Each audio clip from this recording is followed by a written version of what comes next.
Mabuti. Pumasok si Lance sa isang madilim at madilim na silid na puno ng kapansin-pansing kapaligiran. Servant Zabel, nandito ka.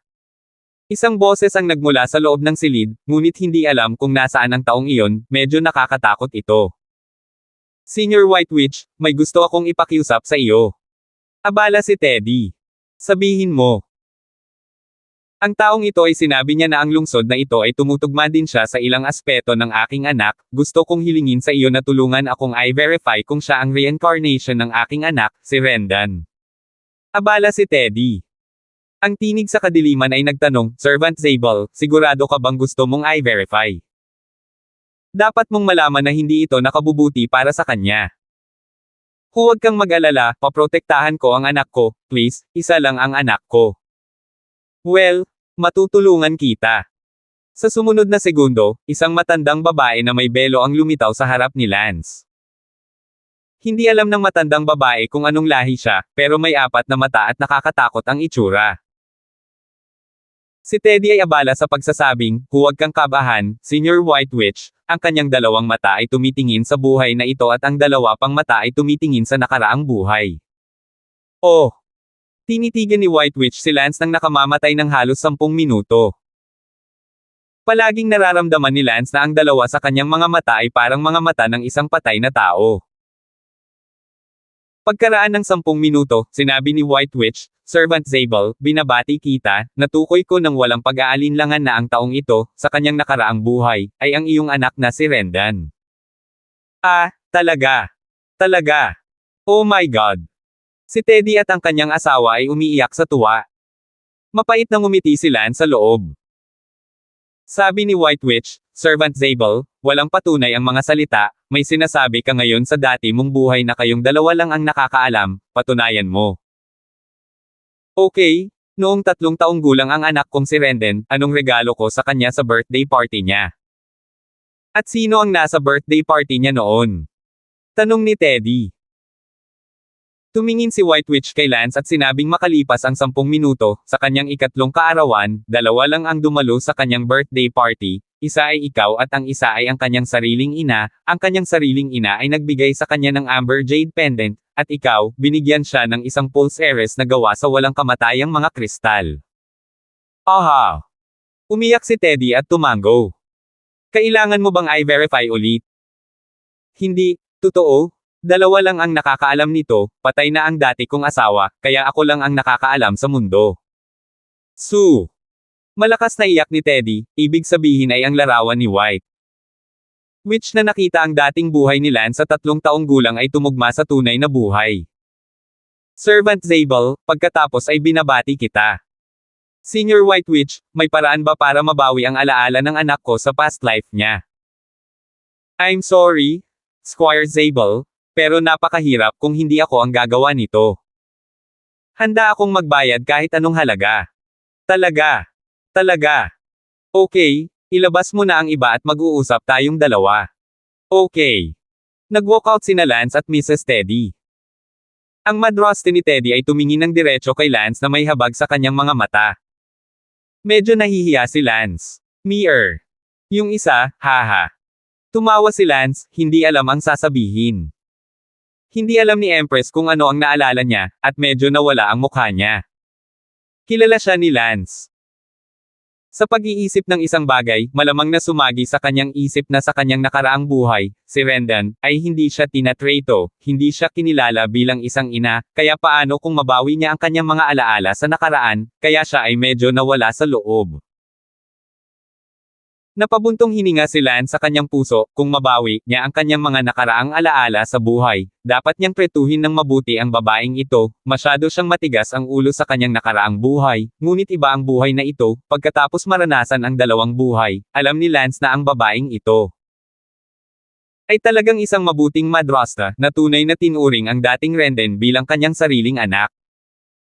Sa sandaling ito, sa bahay ni Bruna na mangkukulam. Senior Bruna na mangkukulam, kung mayroon kang anumang nais mong sabihin sa akin ng mag-isa, mangyaring sabihin ito.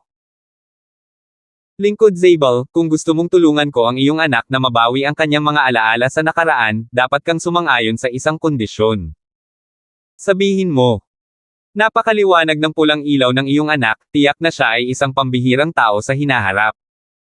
Ah, hindi pala. Nagulat si Teddy, alam niya kung gaano kakulit si Renden sa kanyang nakaraang buhay, hindi niya inaasahan na magkakaroon ng anumang mga tagumpay si Renden sa hinaharap. Ngunit hindi niya inaasahan na sasabihin iyon ni White Witch. Si Renden ay magkakaroon ng mga pambihirang tagumpay sa hinaharap. Lingkod Zabel, ang matandang babae ay hindi magkakamali, ang tuktok ng ulo ng taong ito, ang pulang ilaw ay sumugod sa kalangitan, ang araw at ang buwan ay hindi man lang ito maitago, tiyak na magkakaroon siya ng mga pambihirang tagumpay sa hinaharap. Malaki ang posibilidad na mapupunta siya sa makalangit na mga daanan sa hinaharap. No way. Labis na natuwa si Teddy. Naku, Lingkod Zabel, may hiling ako. Ang matandang babae ay may apo, na itinuturing ding pambansang kagandahan at kasing ganda ng bulaklak, puno ako ng mga inaasahan para sa aking apo, maaari ko bang hayaan ang aking apo, na mag-bonding kay Renden, o kahit pakasalan siya? Kan. Nagpunas ng malamig na pawis si Teddy. Senior White Witch, medyo malayo ito. Seryoso ang matandang babae. Sinabi ni Teddy, Senior White Witch, hindi naman sa hindi ako naniniwala pero medyo hindi totoo ang buong Yunluo Immortal Kingdom, na hindi nakakaalam ng status mo, at apo mo, ilang kabataang talento. Hinahangaan ng buong imperyo, medyo. Kung ayaw mo, kalimutan mo na. Fine, I'm willing, pero hindi ko masisiguro kung makakasama sila. Mabuti. Di nagtagal, tinawag si Lance. Tumingin si Teddy kay Lance, ang cute niya tingnan, partikular din niyang tiningnan ang tuktok ng ulo ni Lance, wala namang pulang ilaw may pulang ilaw ba talaga ang ulo ni Lance sa langit? Nima diretso sa langit? Ito ay talagang papunta sa ritmo ng langit, hindi nakakagulat na ang senior na White Witch na may ganoong kataas na katayuan, lahat ay gustong ipasok ang kanyang apo kay Lance bago pa maging huli ang lahat. Idiniin ng kamay ng White Witch ang tuktok ng ulo ni Lance. Nakaramdam si Lance ng electric shock sa kanyang utak, at sa parehong oras, ang apat na mata ng White Witch ay patuloy na nagbabago. Makalipas ang 10 minuto, umupo sa kanyang puwitan ang White Witch na para bang mamamatay na siya sa pagod. Senior White Witch, paano na? Well, naaalala na niya ang lahat ng kanyang nakaraang buhay, ngunit ang kakayahan ng matandang babae ay limitado, kaya't maaari lamang niyang maalala ang mga bagay mula sa kanyang mga nakaraang buhay, hindi gawin siyang ganap na maingat. Naiintindihan ko ito. Sabi ni Teddy, ayaw din ni Teddy na tuluyang maging anak si Lance mula sa nakaraan niyang buhay, kung hindi, magiging dude siya muli. Tiyak na mawawala. Tumingin si Teddy kay Lance at nagtanong, Renden, naaalala mo ba ako? Mapait na sinabi ni Lance, alam ko ang lahat tungkol dito, ikaw ang aking ama, Teddy, sayang. Si Lance ay mukhang nagkaroon siya ng masalimuot na buhay sa loob. Ngayon lang na White Witch, ang kanyang tinatawag na pagbawi ng kanyang mga alaala sa nakaraan. Ay nakikipagkarera sa lahat ng mga nakaraang larawan sa buhay na nakita niya sa utak ni Lance. Renden. Sumunod si Teddy. Abalang sinabi ni Lance, Master Zabel, bagamat alam kong ikaw ang aking ama mula sa aking nakaraang buhay, patawarin mo sana ako sa hindi ko paganap na matanggap ngayon, pagkatapos ng lahat, sa aking utak, ito ay isa pang daloy ng mga alaala. Mula sa aking nakaraang buhay, ngunit sa aking puso, mayroong higit pang mga bagay mula sa buhay na ito. 1982. Sabi ni White Witch, tama siya, Servant Zabel, mas mabuting bumalik ka at pagyamanin muna ang relasyon nyo. Ma'am. Sunod-sunod na tumango si Teddy sa kanyang ulo. Kung ganoon ay aalis muna kami. Sabi ni Teddy. Si White Witch ay abala sa pagsasabing, Servant Zabel, tandaan mo, ang langit ay hindi maaaring tumagas, kapag ito ay tumagas, ito ay hindi gagana. Alam ko. Tumango si Teddy. Natarante si Lance, ano ang napag-usapan nila sa bahay? Hindi rin may hayag ang langit. Si Lance ay lumabas ng bahay, at ang kanyang madrasta ay naghihintay sa labas, mukhang naliligaw, dahil nabawi ni Renden ang kanyang mga alaala sa nakaraan, at hindi siya tinanggap, hindi siya kinilala bilang kanyang madrasta. Nang makita ni Lance ang hitsura ng kanyang mukha, siya ay napaka-intolerant sa loob. Agad na lumapit sa kanya si Lance at tinawag, Ina. Anong tawag mo sa akin? Ako, basta. Ngumiti si Lance, ina, pasensya na, bagaman iyon lamang ang nakaraan kong buhay, at orihinal na walang kinalaman sa aking kasalukuyang buhay, ngunit alam ko na ang mga alaala ng dalawang buhay, at ang aking nakaraan. Buhay? Labis akong nahihiya sa iyo, na ginawa akong lubos na namulat sa sarili. Sa buhay na ito, hindi na kita muling pretuhin ng ganoon, at pararangalan kita bilang aking ina. Igalang mo ang iyong ina. Bahagyang yumuko si Lance. Wow! Naiiyak na sigaw ng dating postmother. Napabuntong hininga si Lance sa loob, nahuli sa dalawang mundo ng pag-ibig, napakagulo nito sa loob, natakot si Lance na ang sobrang gusot sa kanyang nakaraang buhay ay makakalimutan niya kung sino siya sa buhay na ito, ngunit may mga bagay na napakalalim sa kanyang buhay. Panloob na memorya. Mirror. Niyakap ng mahigpit ni Empress si Lance. Sinabi ni Lance, Mistress Mother, ang pangalan ko ay Lance sa buhay na ito. Sinabi ni Teddy, Rendan, mas mabuting tawagan si Rendan. Maaari mo akong tawaging Rendan, ngunit ako pa rin si Lance, ang nakaraan kong buhay ay nasa nakaraan na. Sige, uwi na tayo.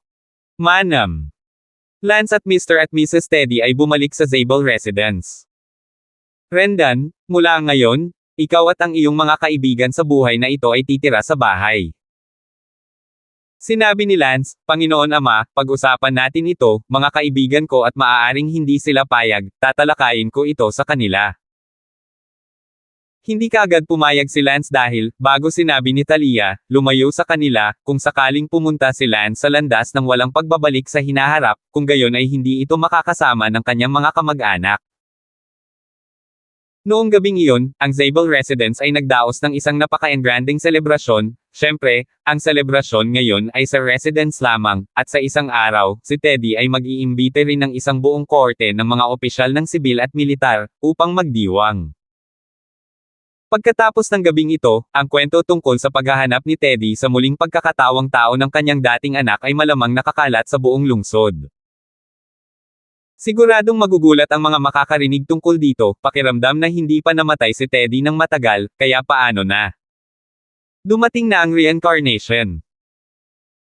Noong gabing iyon, sa lugar kung saan nakatira si Lance, ang lugar na ito ay ang kanyang bahay din sa kanyang nakaraang buhay, at ito ay iningatan kahit pagkatapos ng kanyang kamatayan sa kanyang nakaraang buhay.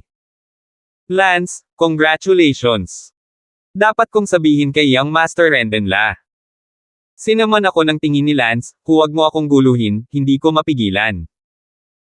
From now on, you can be Renden, hindi ka na namin susundan. Kung hindi mo ako susundan, saan pupunta? Don't worry, we'll be live around here, just not in direct contact with that. Hindi pa ako nakapagdesisyon kung mangangako ako sa Senior Demon King, sabi ni Lance. Nanatiling tahimik si Talia. Niyakap ni Lance si Talia sa kanyang baywang at naglakad mula sa attic patungo sa silid. Ngayong gabi, ang puso ni Lance ay komplikado. Gayunpaman, dahil narito siya, bakit mo ito iniisip? Kinabukasan. Nabalitaan ng halos buong Yunluo Immortal City na muling nagkatawang tao si Renden, at maging ang Emperor ng Yunluo Immortal Kingdom ay sinabihan na ng isang katulong sa madaling araw. Ang lalaking iyon ay muling nagkatawang tao, napakasamang espiritu. Tumawa ang emperador pagkatapos marinig ito, isang masayang ngiti sa kanyang tono. Sa harem ng palasyo ng imperial, kumunot ang noo ng isang magandang prinsesa na may kagandahan at karunungan matapos marinig ang ulat ng dalaga, bumalik na naman ang hamak na ito, hey, malas talaga ang aking Yunluo Immortal Kingdom, lahat sila ay patay at muling nagkatawang tao, sayang. Hindi ko alam kung ilang batang babae ang muling magdurusa. Katulad nito, sa mga mansyon ng maraming magagaling na opisyal sa Yunluo Immortal City, natawa ang ilan sa mga young masters nang malaman nila ito, itong po ng pagong, nagpakita na naman, may isa pang pwedeng abusuhin. Itong bastard na to, kahit mag-reincarnate at bumalik, hindi naman siguro magtatagal mamatay na naman siya, Bilasan mo at sumulat ng sulat sa Upper Fellows Island at sabihin sa taong Year-Okon si Renden sa unang pagkakataon na bumalik at Year-Okon muli ang kanyang dugo. Sa ilang inn restaurant, may tawanan. Si Lance ay nasa bahay nitong mga nakaraang araw at hindi lumabas. Sa araw na ito, muling nagpakita ang siyam na Dawis Demons. Lance, mahigit 3 araw na ang nakalipas, kumusta ang konsiderasyon? Gusto mo bang makipagsapalaran sa akin? Kung magtagumpay ito, ikaw at ako ay kapwa-tao sa hinaharap. At kung hindi ito gumana, maaari akong mapahamak. So it's up to you, but I have full confidence in you. And after all, I failed once, so I have experience and know how to avoid some of the dangers. Well, napagpasyahan kong tahakin ang iyong landas. Hahaha, tama, kung gayon, maaari kong ituro sa iyo ang unang antas ng recipe ng Immortal Machine Spitting Method. Bakit ang unang layer? Mayroong 3 layers lang sa kabuuan ng Immortal Machine Spitting Method. To be precise, ang unang 3 layers lang ang alam ko. Magagamit mo lang ang unang layer sa kasalukuyan mong stage. Kapag naabot mo na sa itaas ng Earth Immortal, tuturuan kita. Ang pangalawang layer. Sige. Sabi ni Lance sa kanyang puso, kung namatay siya sa oras na iyon, hindi ba iyon ang katapusan ng laro? Mabilis na ipinasa ng 9 Dao Demon King ang unang layer ng recipe kay Lance. Lance, linangin mong mabuti, gamit ang Immortal Machine Spitting Method, ang immortal na antas na napakalayo ng iba, hindi ka na nalalayo, mararamdaman mo ang mga naipong immortal na makina sa iyong katawan araw-araw, sa tuwing naipon ka sa sukdulan, maaari kang umakyat upang masira ang isang antas. Salamat, hindi ko talaga bibiguin ang mga expectations mo, di ba? So am I going to keep a low profile now? Lance, maaaring hindi mo ako naiintindihan, hindi ko sinabi na itago mo ang iyong sarili, sa mundong ito, mayroon ding mga tunay na henyo, o mga tunay na may walang kamatayang tadhana.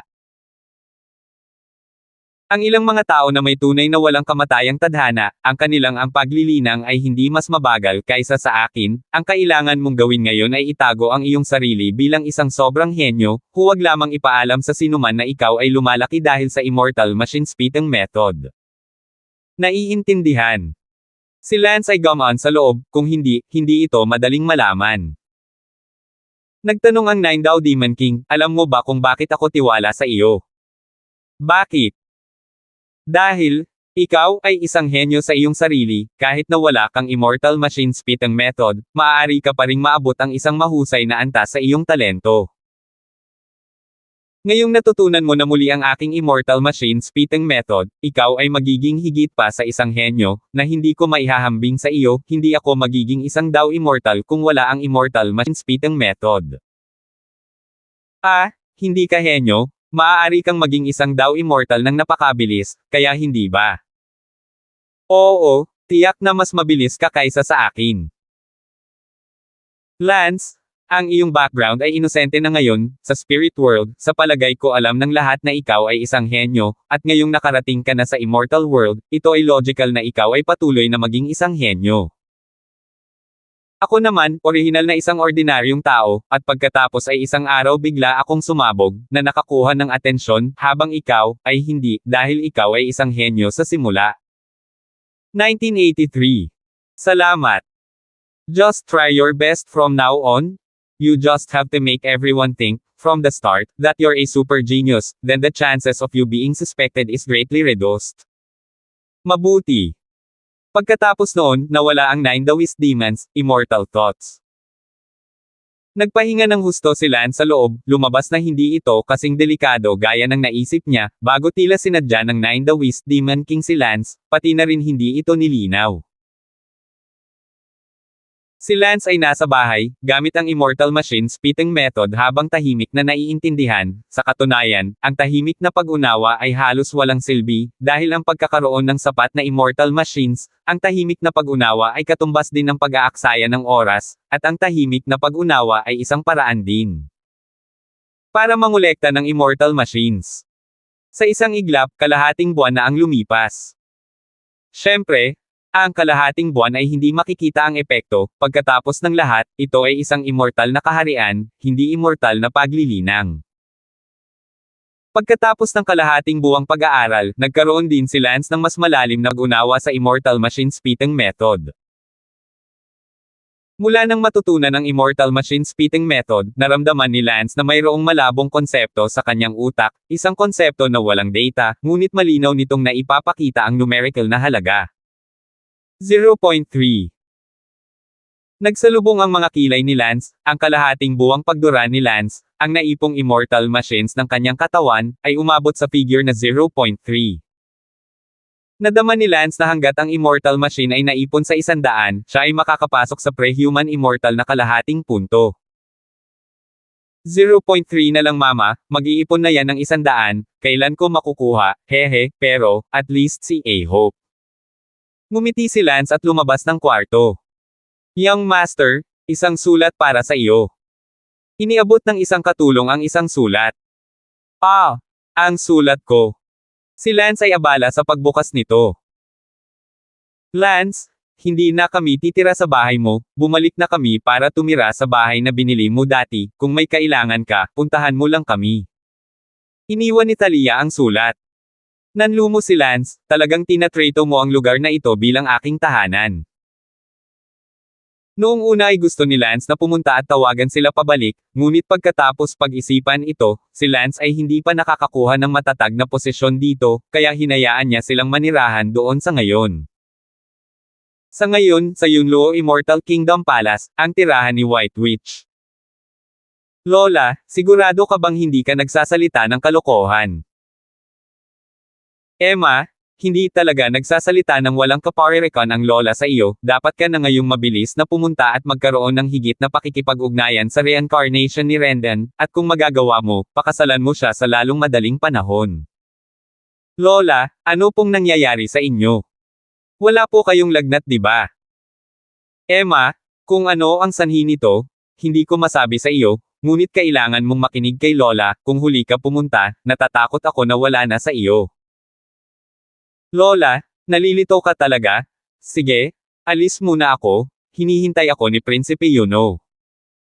Emma, makikinig ka ba kay Lola? Lola, bakit ka nagkaganito, hindi mo ba nakikita na may pagkakataon akong maging prinsesa?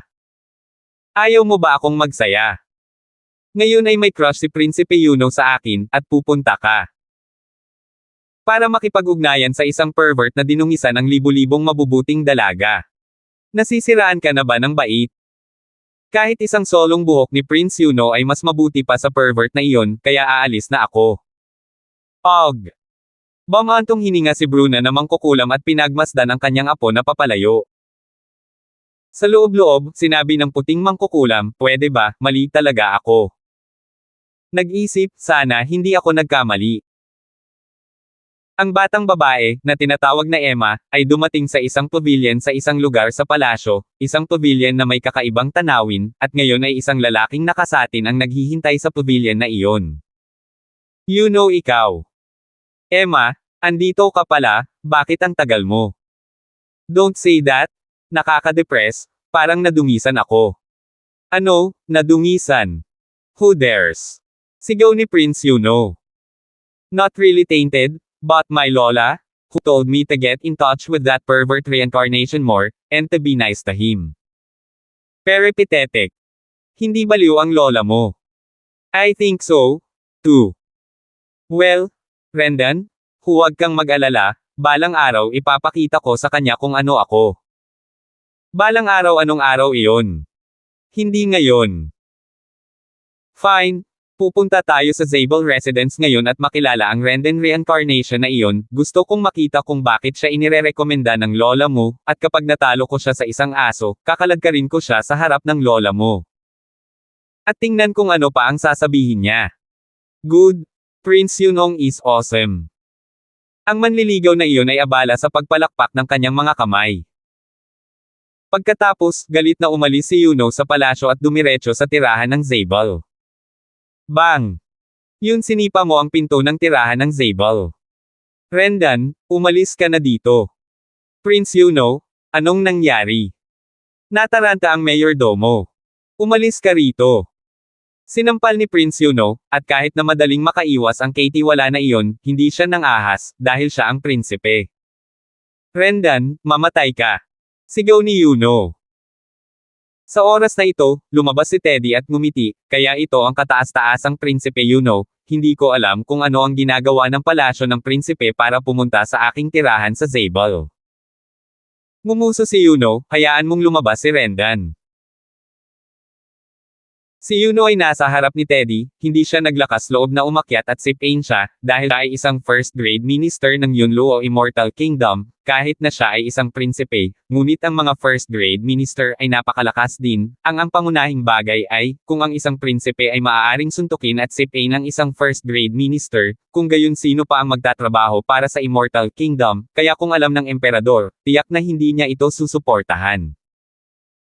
Sinabi ni Teddy, hindi ko alam kung ano ang hinahanap ng kanyang kamahalan para sa aking anak. Hayaan mo lang siyang lumabas at alamin. Tumingin si Teddy kay Emma sa likod ni Prinsipe alam ni Teddy na ang Emma na ito ay apo ni Bruna na mangkukulam, naalala ang sinabi sa kanya ni Bruna na mangkukulam noon, tila naintindihan ni Teddy ang ilang punto. Gayunpaman, hindi hinayaan ni Teddy na mabuli ang kanyang anak at sinabing, Your Highness ang aking anak ay nasa labas ng bayan, mangyaring bumalik. Teddy, hindi mo kailangang magsinungaling sa akin. Totoo naman na wala siya sa bahay. Teddy, ako ay isang prinsipe, paano ka magsinungaling sa akin? Matigas na sinabi ni Teddy, paumanhin, wala talaga sa bahay. I dare you to let me search. Oh, kamahalan, ako, si Teddy, ay isang ministro ng immortal na kaharian, at sasabihin mong hanapin mo ito. Kung mayroon kang direktiba mula sa kanyang kabanalan, hahayaan kitang maghanap, ngunit kung hindi, please umalis ka na. Kung hindi, magsusumbong ako sa iyong ama. I'm sure His Majesty is wise enough to distinguish right from wrong. Don't you dare hold my father against me. I must see Renden today, otherwise, isusumbong ko sa tatay ko na dinungis ni Renden ang babaeng mahal ko. Kamahalan na prinsipe, napakalayo mo nang ikinalat ang kasinungalingang ito. Ang magkasintahan ay maaaring magpatotoo. Ang anak ng pag-ibig sa likod niya ay nagsabi, oo, dinungisan ako ni Rendan. Ang karumihan sa mga salita ng anak ng pag-ibig ay maaaring bigyang kahulugan bilang isang pagdungi sa kanyang reputasyon. Huwag kayong masyadong nambubuli sa iba. Sigaw ni Teddy. Hinayaan mong lumabas si Renden at sabihin sa akin ng malinaw sa harapan ko. Prince daw. Sa sandaling ito, ang boses ni Lance ay tumunog, sino ang naghahanap sa akin? Agad na tumingin si at Emma kay Lance, sa kanila, kahit na si Teddy ang naghahanap sa kanila, nakitang si Lance ay isang estranghero. 1984. Ikaw ang reincarnation ni Renden. Exactly, hindi ko alam kung ano ang hinahanap sa akin ng His Highness Prince Nakita ni na medyo gwapo si Renden sa reincarnation at naging mas hindi komportable sa loob. Sinabi rin ng manliligaw na iyon sa loob-loob na, medyo gwapo siya, dahil ba sa gwapo siya kaya nirekomenday kami ng lola ko. Lola? Lola? Masyado umuring pinapahalagahan ang hitsura, sa harap ng katayuan, ang hitsura ay wala, Renden ay wala sa harap ni Prinsipe Malakas na sinabi ni na, Renden, alam mo ba ang krimen? Pinalaki ni Lance ang dalawang tao sa kanyang harapan, ang lalaking iyon ay si Prinsipe alam ni Lance sa pamamagitan ng kanyang mga alaala sa nakaraang buhay, sa kanyang nakaraang buhay, kahit na nakita siya ni Lance, ngunit hindi nag-cross ang landas at tila hindi nakipag-usap sa kanya, itong si Prinsipe sa maraming mga prinsipe, ay medyo katamtaman din. Ang huling manliligaw, si Lance ay nakilala siya sa unang pagkakataon, at hindi pa siya nakita sa kanyang nakaraang buhay, ngunit tila siya ay narinig niya ang pangalan niya sa kanyang nakaraang buhay, at nabalitaan na siya ay napakagandang babae, at maraming mga kabataang talento sa Immortal City ang gustong habulin siya, ngunit hindi nila magawa, at hindi nila inaasahan na makikisali siya sa isang pangkaraniwan. Prinsipe. Sinabi ni Lance, ano ang kasalanan ko? Rendan, nakagawa ka ng malaking krimen at hindi mo pa rin alam na dinungisan mo ang babae ng prinsipe, nararapat na parusahan ang iyong krimen. Tumikim si Lance sa kanyang puso, napakalaking sombrero, ito ang unang gumugulo sa kanya pagkatapos bumalik dito si Lance. Nakakatawang sinabi ni Lance, bilang isang prinsipe, nagbibigay ka ng mga paghuhusga sa bawat pagliko, saan mo inilalagay ang mga batas ng Immortal Kingdom? Ang mga batas ba ng Immortal Kingdom ay isang bagay na maaari mong year-okon sa iyong kalooban, isang prinsipe. Ikaw. Saglit na natahimik si Prince Yuno, hindi niya inaasahan na ang reincarnation na ito ni Renden ay napakagaling magsalita. Medyo nagulat din si Teddy, pagkatapos ng reincarnation ng kanyang anak, parang ibang-iba na siya sa dati niyang buhay, kahit papano iba ang momentum ng pakikipag-usap sa prinsipe. Hindi maiwasan ni Teddy na magkaroon ng ilang mga inaasahan sa loob. Sinabi ni Yuno, Renden, ngayon, ano man ang mangyari, kailangan kitang turuan. Tumingin si Lance kay Yuno na may pagsabog ng pang-aalipusta sa loob. Itong Yuno ay isang pre-human immortal, panimulang yugto, kabilang sa parehong antas ng Yunluo Immortal Kingdom. Ito ay tinatansyang irango pagkatapos ng libo-libo, at gayon paman. Umaasa sa mga spell upang maging mas malakas kaysa sa mga tao. Sinabi ni Lance, mabuti, para ipakita ang aking paggalang sa iyong pagkakakilanlan, mayroon akong isang kamay. Heck. Yun narinig mong sinabi ni Lance ang isang kamay, at ang kanyang buong katawan ay nagalit. Ito ay minamaliit siya, hinahamak siya, at kinukutya siya sa isang masamang paraan. Sinabi ni Lance, pakiusap. Pakiusap ina. Pagkatapos sabihin niyon, ang buong katawan ni Prinsipe Yuno ay sumugod kay Lance. Namumulaklak sa lahat ng dako. Si Prince Yunoton ay gumawa ng isang malakas na spell. Bang! Sa sumunod na segundo, sinampal ni Lance ang prinsipe ng Yuno. Nanginginig ang katawan ni Lover, ngunit tuluyan na niyang na-spike si Yuno. Mabilis na umakyat si Lance gamit ang isang arrow step at hinawakan si Yuno. Your Highness Yuno, hindi ko pagbibigyan ang kumitil ng sariling buhay. Sinampal ito ni Lance, pagkatapos ay sinipa ito palabas ng Zabel residence. Si Lover lang ang naiwan sa lugar, gayon din ang ilan sa mga katulong gaya ni Teddy at ang kasambahay. Tumingin si Lance kay Lover at sinabing, Bitch, gusto mo bang itapon kita? Huwag ka nang lalabas. Ngumuso si Lover, Renden, huwag kang mayabang, ang lola ko ay isang puting mangkukulam, kung maglakas loob kang maging bastos sa akin, maging ang iyong ama na si Teddy, sa harap ng aking lola, kailangan mong magalang na tawagin siyang senior. Direktang sinampal ni Lance. Ngumuso si Lance, ano ba? Oo, magaling siyang master. Natarante at nagpalakpakan ang isang grupo ng mga nanonood na katulong. Si Teddy ay abalang sumigaw, huwag tumingin, lahat ay pumunta sa trabaho. Ang grupo ng mga tagapaglingkod ay umalis lamang sa takot. Sinundan ni Lance si Teddy at pumunta sa study room. Renden, hindi mo dapat sinampal si Yuno ngayon lang sa dulo, natatakot talaga ako na baka hindi ito komportable sa loob ng emperador, kung sasampalin mo si Yuno, sinasampal mo ang Immortal Kingdom. Sorry, hindi ako nagpigil, kung hindi dahil sa pagkakakilanlan niya, baka kinurot ko na lang siya hanggang sa mamatay. Kung ako lang noon, matagal nang namatay ang ganitong klaseng tao. Nako, sana maayos na ang lahat. Huwag kang mag-alala, kung tutusin, siya ang unang dumating para guluhin ako, at nang walang anumang dahilan, sinabi niya na ako ay nakagawa ng isang malaking krimen, siya ay may katwiran, kahit na ang emperador ay nabalisa siya sa loob, gagawin niya. Dare to do anything about it, after all, kailangan din niyang isaalang-alang ang mga mata ng iba, hindi niya magagawa ang lahat ng gusto niya, kung hindi, siya rin ay mapintasan, paano pa niya mapapamahalaan ang Yunluo Immortal Kaharian? Bueno, ngunit ang paggawa ng hindi komportable sa emperador ay sa huli ay hindi kapaki-pakinabang. Ngumuso si Lance sa loob, noong isang araw, ipapakita ni Lance sa lahat kung sino ang master, ngunit si Lance ay napakalayo pa rin mula sa pagiging emperador ng Yunluo Immortal Kingdom. Umalis si Prince Yuno na may kulay abong mukha. Napakabilis na kumalat ang bagay na ito. Lalo na sa Imperial Palace. Sa ngayon, isa sa mga pangunahing bulwagan ng palasyo ng Imperial. Kamahalan, ganito ang nangyari. Sabi ng isang personal guard. Nag-reincarnate ang Renden na iyon at talagang sinampal si Yuno. Oo. Matapang niyang sampilan ang mukha ng royal family. Sa palagay ko ay naisip niya na ang bagay na ito ay isang makatwirang pagkawala para sa kataas-taasang kaya't siya ay walang takot, inaasahan ko na hindi ka maglalakas loob na gumawa ng anumang bagay tungkol dito. Ang emperador ay labis na hindi nasisiyahan sa loob. Tinanong niya, nag-reincarnate si Renden, kumusta ang kaharian? Narinig ko na siya ay nagsisimula bilang isang pre-human immortal, ngunit nakikita kung gaano kadali niya nagawang talunin si Yuno, sa tingin ko ay halos kalahati na siya sa pre-human immortal stage.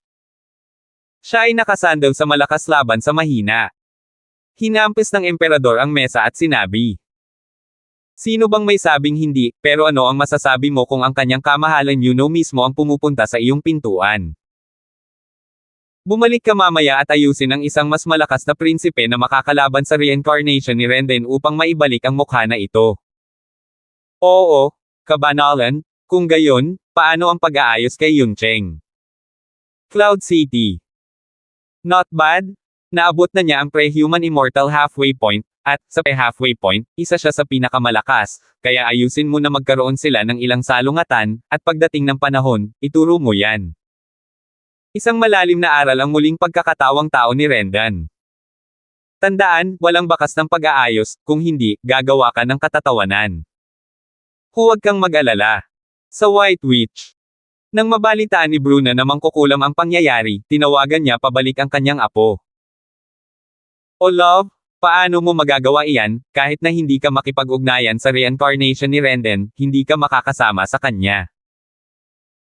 Ang Emma ay abala sa pagsasabing, Lola, bakit ka natatakot ah? Si Renden ang dapat mag-alala ngayon, hindi ako. Si Rendan, ang walang batas na iyon, sinampal niya si Yuno, ito ay katulad ng paghampas sa Immortal Kingdom. At, Lola, hindi ako natatakot na sabihin sa iyo, sinabi ni Yuno na ang Immortal Kingdom ay gumagawa na ng mga pagsasaayos na, pagdating ng panahon, isa pang prinsipe ang lilito at magbibigay ng magandang aral sa reincarnation ni Rendan, na si Rendan, patay na siya. Sayang, Emma, mas mabuting makinig ka kay Lola at humingi ng tawad kay Rendan. Lola, baliw ka? Hihingi ako ng tawad, saan kaya magwawala yon kay Prinsipe Yuno? Sige. Hindi ko nasasabihin sa'yo, hiniling ako ni Prinsipe Yunong na tumingin sa mga bituin ngayong gabi. Pagkatapos sabihin iyon, lumayo ulit si Lovely. 1985. Si Lance ay nagsusuka pa rin araw-araw, tahimik na naiintindihan. Rendan. Sa oras na ito, dumating si Teddy para hanapin siya. Mir, paano ba naman bihira kang lumabas, araw-araw kang nagsasanay sa bahay, kung tutuusin, pagkatapos maging immortal, napakababa ng posibilidad na muling umunlad, lahat ay masusunod lang ang kapalaran, kung walang immortal. Tadhana, walang kwenta ang nasa bahay araw-araw. Sabi ni Teddy. Sabi ni Lance, paano mo malalaman na walang immortal fate kung hindi mo sinusubukan, may gusto ka bang mahanap ako? Naku, dinalhan kita ng fairy grass, siguradong makakatulong sa'yo ang pagkuha nitong fairy grass. Immortal na damo. Si Lance ay abala sa pagdadala nito. Rendan, kunin mo muna itong immortal grass, tapos hindi na kita guguluhin, sige lumabas ka pa. Okay, salamat. Tumalikod si Teddy at naglakad palayo, ang immortal grass na ito ay pinapahalagahan ni Teddy sa loob ng maraming taon, at kinailangan ng malaking halaga para makuha ito ay isang 3 milyong taong gulang na immortal grass Agad na kinuha ni Lance ang immortal grass. Pagkatapos kunin ang walang kamatayang damo, si Lance ay agad na nagpatuloy sa immortal chi vomiting, nagulat si Lance nang makitang ang walang kamatayang damo na kinuha niya ay mabilis na natunaw. Agad na naramdaman ni Lance ang dugong chi sa kanyang ulo. Dati, ang halaga ng enerhiya ng dugo na naramdaman ni Lance ay 0.3. At ngayon, kinuha ang immortal grass, tumaas ang halaga sa 18.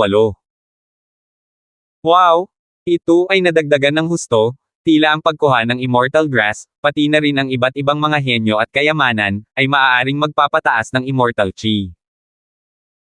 Tuwang-tuwa si Lance, ang halaga ng immortal machine ay umabot sa 18, isang hakbang na mas malapit sa 100.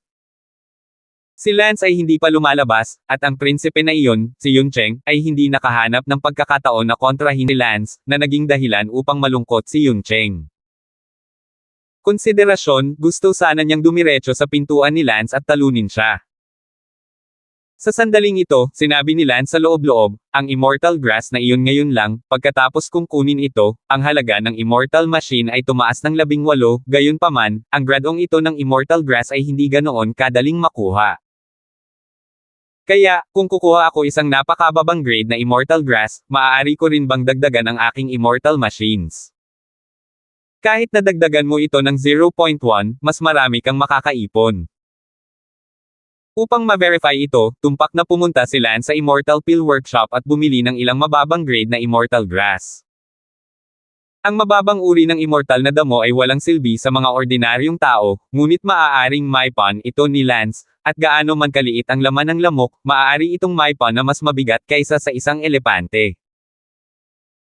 Dumating si Lance sa Immortal Pill Workshop, kung saan mayroong lahat ng uri ng immortal na damo, ngunit karamihan sa mga ito ay medyo mababa ang grado, at ang mga may mataas na grado ay hindi dadalhin para ibenta.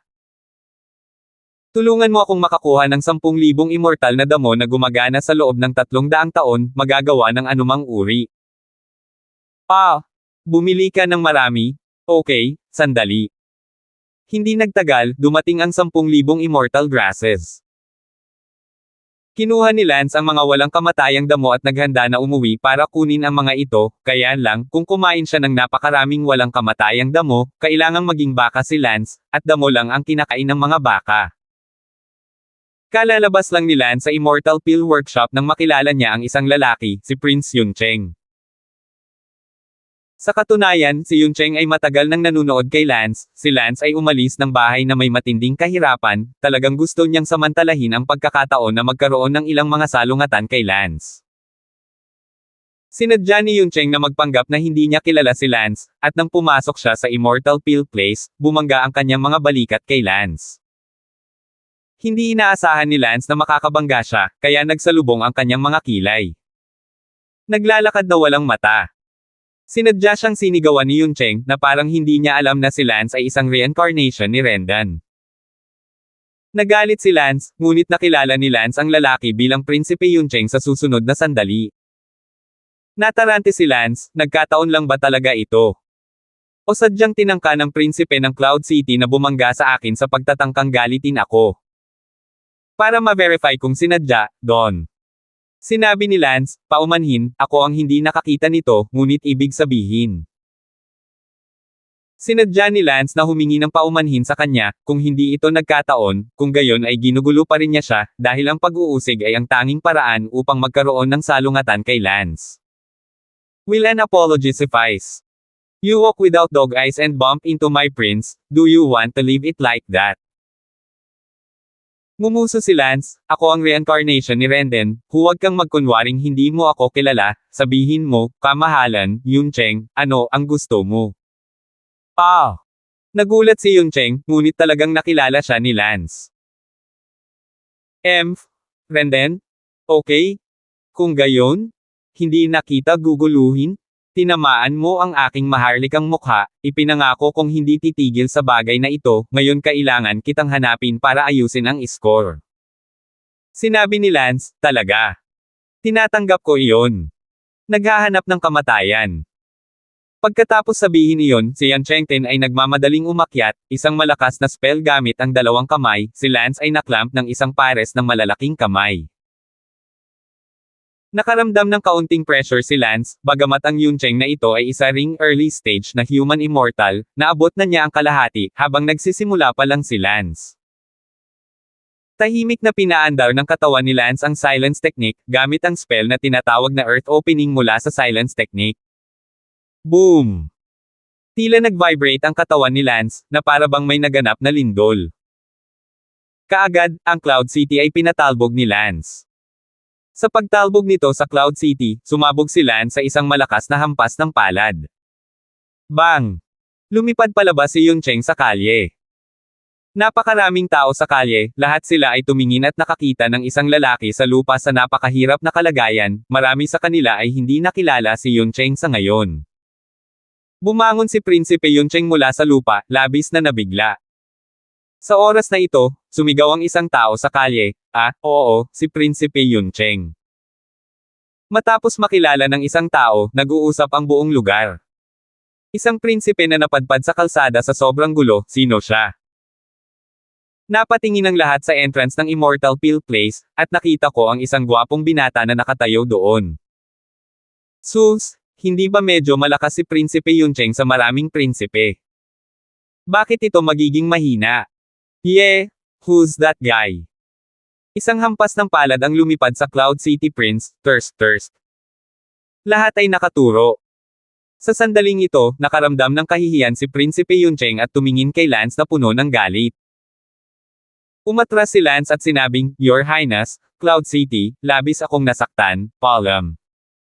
Tumalikod si Lance para umalis. Galit na galit si Yuncheng at sumigaw, huwag mo nang isipin na umalis. Pagkatapos sabihin iyon, marahas na inatake ni Yuncheng si Lance mula sa likuran. Hinampis ni Lance ang kanyang palad nang hindi ibinalik ang kanyang ulo, na parang isang hindi nakikitang puwersa, ang nagpasabog sa prinsipe ng Yuncheng, na nagmamadaling umakyat sa kanyang likuran, at muling pinalipad siya. Wow! Lumipad ito sa kalye na 12-12 ng metro ang layo, na natamba ang maraming stall sa kalye. Wow! Napakalakas! Maraming tao ang tumingin sa likod ni Lance at bumulalas, walang nakakaalam na si Lance ay ang reincarnation ni Rendan. Galit na sigaw ni Yuncheng, puno ng lamig ang kanyang mga mata. Tiyak nakakalat agad ang bagay na ito. Gusto ni Yuncheng na iligtas ang maharlikang mukha, at bilang isang resulta, nawala muli ang lahat ng maharlikang mukha sa kalye. Sa pagkakataong ito, hindi na natama ni Lance ang mukha ni Yuncheng, palaging walang dahilan para magkagulo ang maharlikang pamilya. Lance muli. Hindi ko talaga alam kung ano ang mararamdaman ng emperador ng Cloudgong Immortal Kingdom kapag nalaman niya ang resultang ito. Gayunpaman, ang taong pinag-uusapan, si Lance, ay hindi ito sineseryoso at nagmamadaling umuwi, sinusubukang kunin ang mababang grado na immortal na damo at kung magkano ang maaaring pataasin ng bawat isa sa halaga ng walang kamatayang makina. 1986. Nang bumalik si Lance sa bahay, agad siyang nagsimulang magsubok at kumuha ng 10 mababang grado na immortal na damo. Pagkatapos ay nagsimula siyang samuka, at hindi nagtagal ay natunaw ang 10 walang kamatayang damo. Naramdaman kaagad ni Lance ang halaga ng immortal machine sa kanyang isipan. 18. Ang halaga ng immortal machine sa kanyang isipan ay hindi nagbago kahit kaunti, o nagkaroon ng pagbabago, ngunit ang pagbabago ay 0.00000 lang, maaaring baliwalain ang ganoong maliit na pagbabago, maliban kung natapos ni Lance ang pagkuha ng 10,000 strain ng mababang grade na immortal grass, at nagawang taasan ng 1 punto ang halaga ng immortal machine. At Lance 10,000 strains ng walang kamatayang damo upang kunin ang lahat ng mga ito, walang sinasabi kung gaano ito katagal. Fuck! Waste of energy, waste of expression, waste of time. Sinunog ni Lance ang natitirang 9,990 strains ng low-grade immortal na damo sa galit, at kung gusto talaga niyang kainin ang 10,000 strains ng low-grade immortal na damo, si Lance kailangang maging herbivore si Lance. Mukhang kailangan pa nating maghanap ng mataas na grade na immortal pills. Ngunit isang mataas na grade na immortal na gamot, paano ito madaling makuha? Umalis si Lance sa Zabel Residence at pumunta sa courtyard na binili niya noon, kung saan si Talia at ang iba pa ay naglilinang sa maliit na hiwalay na courtyard na ito, at ang layunin nila ay subukang maabot ang huwarang immortal sa lalong madaling panahon. Talia, Harleen, Lucy, Little Fire. Sumigaw si Lance ng ilang beses. Kuya Lance, anong ginagawa mo dito? Si Little Fire ang unang tumakbo palabas. Pumunta ako para tingnan kayo, kumusta na kayo? Tanong ni Lance, mahigit kalahating buwan na silang hindi nakita ni Lance. Nag-cultivate kami maraming aura dito, may paminsan-minsang walang kamatayang enerhiya, at may immortal cultivation method kami, kaya napakabilis namin mag-cultivate. Kung hindi ka lang biglang dumating, plano namin. Shutdown ng ilang taon at lalabas lang kapag natama na natin ang isang quasi-immortal. Mukhang ako ang nang-iistorbo sa'yo hanggang sa maging quasi-immortals ka, hindi kita guguluhin. Kuya Minister, dumating ka na, ayaw mo bang maupo? Sa sandaling iyon, lumabas ang iba pang grupo. May problema ba? Si Talia ay abala sa pagtatanong. Wala lang, nagkita lang kayo. Sige, ituloy nyo na ang retreat nyo, maiwan ko muna kayo. Umalis si Lance makalipas ang ilang sandali, bumalik sa tirahan ng Zabel. Medyo nalungkot si Lance sa kanyang sarili. Kahit na si Lance ay may mga alaala sa kanyang nakaraang buhay, ngunit sa kanyang nakaraang buhay, si Lance ay walang kahit isang kaibigan. Sa oras na ito, dumating si Teddy. Brendan. Ano ang gusto ni Lord Father? Si Lance ay abala sa pagtatanong. Brendan, nasa kalye ka ba kaninang umaga at natalo ang kataas-taasang Prinsipe Yuncheng? Oo, malamang na gustong maghayganti ng taong iyon para sa yuno na iyon noong nakaraan, ngunit sa kasamaang palad, hindi ko iyon kalaban. Alam mo, tila mabilis kumalat ang bagay na ito, ngunit sa pagkakataong ito ay hindi ko na natalo ang mukha ni Cloud City. Muli, para wala ng gulo. Ang gulo ay hindi gulo, ngunit natalo mo ang prinsipe ng 2 beses na magkasunod, na talagang ikinahihiya ng bawat miyembro ng maharlikang pamilya, sigurado akong hindi titigil dito ang mga maharlikang tao. Kaya, magkakaroon ako ng patuloy na problema pagkatapos nito hanggang sa isang araw ay matalo ako ng isa sa mga prinsipe ng maharlikang pamilya at ang bagay ay hindi titigil. Oo. Nakakainip na araw, hindi sila nagsasawa, pagod na ako. Sabihin mo sa akin, Father Sama, kung ano ang aabutin para walang mang-istorbo sa akin. Tanong ni Lance. Sinabi ni Teddy, isa lamang ang paraan upang ang prinsipe ay tumigil sa paghahanap sa iyo, at iyon ay upang ipaalam sa lahat ng mga prinsipe na sa kanilang mga kapantay, hindi mo sila kalaban, upang hindi na sila muling maghanap sa iyo. Ngunit paano ko ipapaalam sa lahat ng prinsipe na sa kanilang mga kapantay, hindi ko sila kalaban?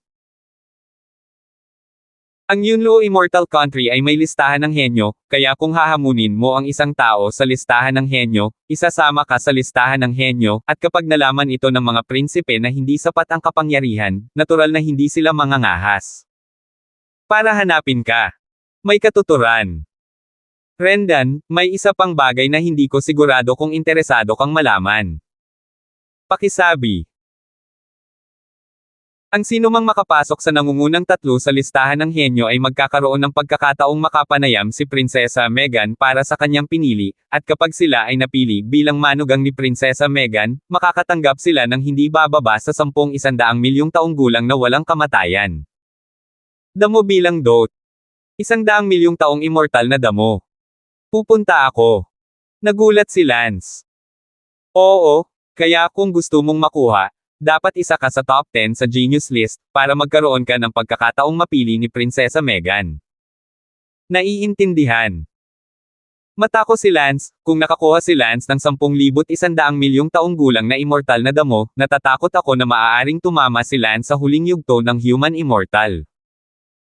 Nagtanong si Lance, Panginoon Ama, napakayaman ba ng Yunluo Immortal Kingdom? May napakaraming 100 milyong taong gulang na immortal na damo. Siyempre, pagkatapos ng lahat, ang mga tao ay isang walang kamatayang bansa, na may napakalaking lugar na geographical at napakalaking populasyon, siyempre maaari silang mag-ani ng maraming walang kamatayang damo. Kailangan mong malaman na kung mas makapangyarihan ka, mas marami ka.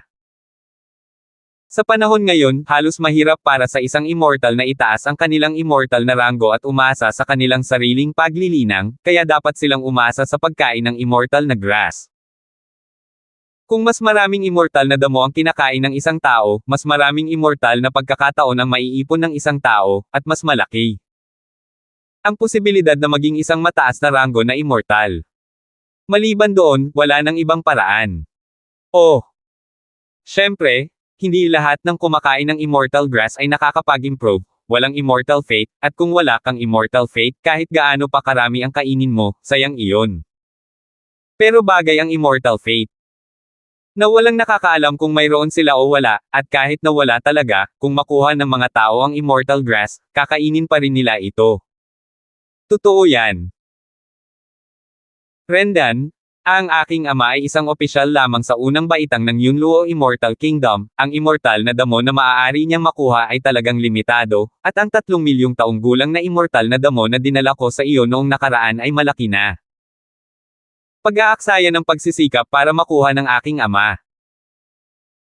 Kung nais mong makakuha ng mas mahusay na mga mapagkukunan sa hinaharap, dapat kang magkaroon ng kapangyarihan, at sa kapangyarihan, magkakaroon ka ng mas maraming tao sa ilalim mo upang magtrabaho para sa iyo, at ang iyong mga pagkakataon na makakuha ng mga kayamanan ay magiging mas malaki.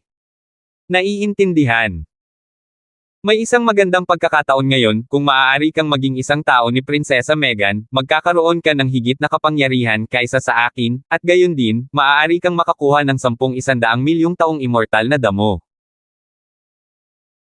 Kung ang isang tao na may napakalakas na immortal destiny takes it, with these 100 million years old immortal grasses, siguradong makakaangat siya sa major level. Halimbawa, ikaw na ngayon, sa pre-human immortal starting stage, kung kukunin mo itong 10 strain, ikaw maaaring umabot sa gitnang yugto ng immortalidad ng tao, at nakasalalay ito sa individual sa gitnang yugtong iyon. Oh! Sabi ni Lance sa kanyang puso, kung dadalhin niya ito, kasama ng kanyang immortal machine spitting method, ang epekto ay downable man lang, maaaring maabot ni Lance ang huling yugto ng human immortal. Hindi na kayang magpantasya ni Lance, lalo siyang nagpapantasya, mas gusto niya, at, si Prinsesa Meghan, may crush si Lance sa kanyang nakaraang buhay, ngunit sa kasamaang palad, paano niya ito mapapantayan sa kanyang nakaraang buhay, sa harap ni Prinsesa Meghan, ang dating Lance ay isang grifter. Rendan, go for it. Pasok ka muna sa top 3 nanograms genius list, para magkaroon ka ng chance. Syempre, napakasama ng impression sa'yo ni Prinsesa Meghan, tapos yung image mo sa dati mo. Ang buhay ay talagang medyo masama, kaya kailangan mo ring baguhin ang iyong imahe ng mabilis. Ipaalam sa kanya na hindi na ikaw ang parehong tao sa iyong nakaraang buhay pagkatapos mong muling magkatawang tao. 1987. Tanong ni Lance, anong antas na ang naabot ni Prinsesa Meghan ngayon? Late human immortal. Nagulat si Lance, napakalakas. Ang mga tao ay napakamaparaan at may immortal na mga tadhana, ang pag-abot sa huling yugto ng human immortal ay hindi isang mahirap na gawain. Kung gayon paano ako mapipili niya kung mas mahina pa ako sa kanya? Kahit na mas mahina ka kaysa sa kanya, itinakda ng emperador na hanggat ang nangungunang tatlo sa anumang kaharian ay may pagkakataon, kahit na ito ay isang taong mas mababa sa kanyang kaharian. I'm now a pre-human immortal, the weakest immortal. I think it's too unlikely, but I'm going to try anyway. I'm going to challenge a few geniuses first. Father Sama, give me a list of ang Yunluo Immortal Country, pre-human immortal, at ang nangungunang 10 henyo sa listahan. Mabuti. Di nagtagal, nakuha ni Teddy ang listahan dito. Tumingin si Lance at direktang natulala, ang nangungunang 10 ng pre-human immortal, lahat sila ay umabot na sa huling yugto. At si Lance ay nasa pre-human immortal na panimulang yugto lamang, bagamat ang parehong kaharian, ngunit ang pagkakaiba ay medyo malaki. Sinabi ni Teddy, Rendan, narinig ko na natalo mo ang prinsipe ng Zenon noon. Oo. At nag-spike pa rin siya. Muling tanong ni Teddy. Tama. Hehe. Rendan, ang prinsipeng Zenon na iyon ay nasa kalahating yugto ng pre-human immortal, nagagawa mo na ngayong talunin ang kalahating yugto ng prinsipe ng Zenon, malayo pa ba itong talunin ang huling yugto bago ang human immortal? Buo na ako. Tiwala sa'yo. At ano ang ibig sabihin ng ama?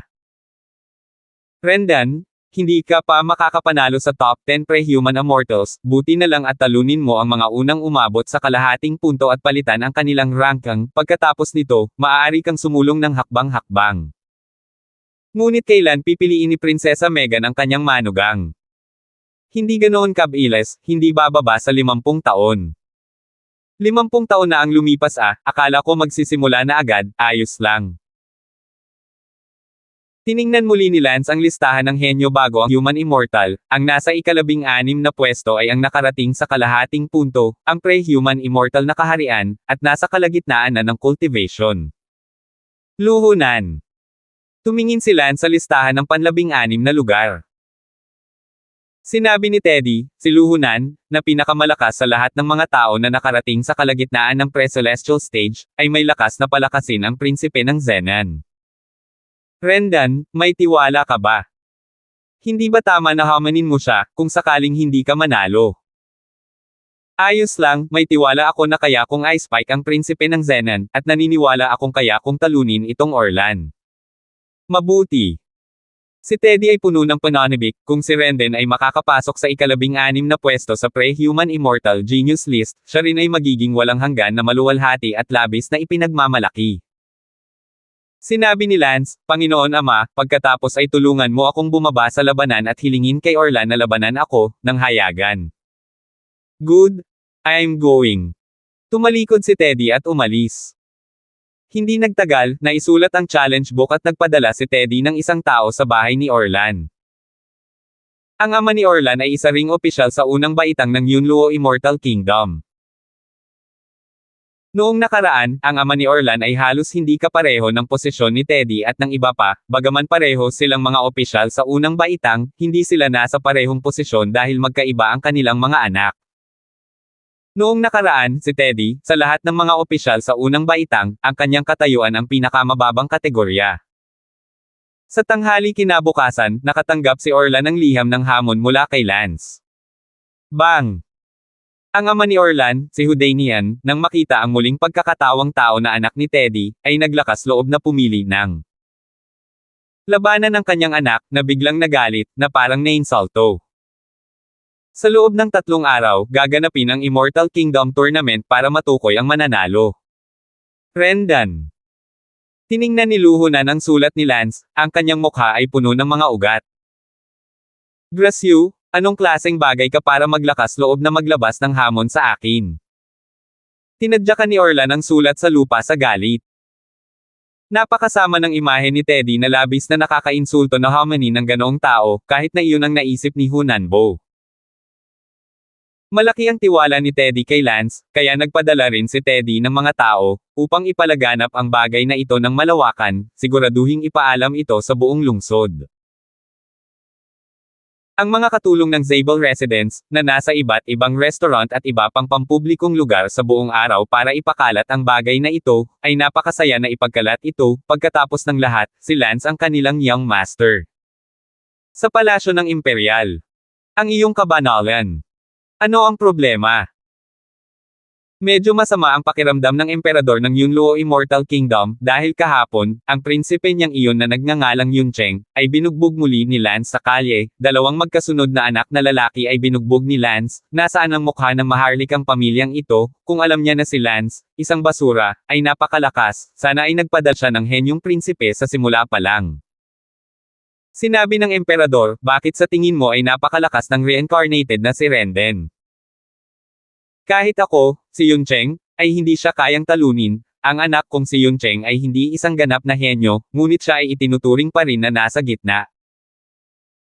My royal family to the face, 2 beses na sunod-sunod na binugbog, hindi ako masaya, pupunta agad ako at mag-aayos ng isa pang henyong prinsipe. Sabi ng underling na iyon, kamahalan, hindi na kailangan.